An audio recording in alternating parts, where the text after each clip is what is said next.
أعوذ بالله من الشيطان الرجيم. بسم الله الرحمن الرحيم.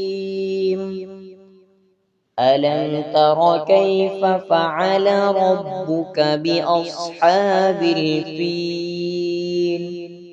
ألم يجعل كيدهم في تضليل وأرسل عليهم طيرا أبابيل ترميهم بحجارة من سجيل فجعلهم كعصف مأكول.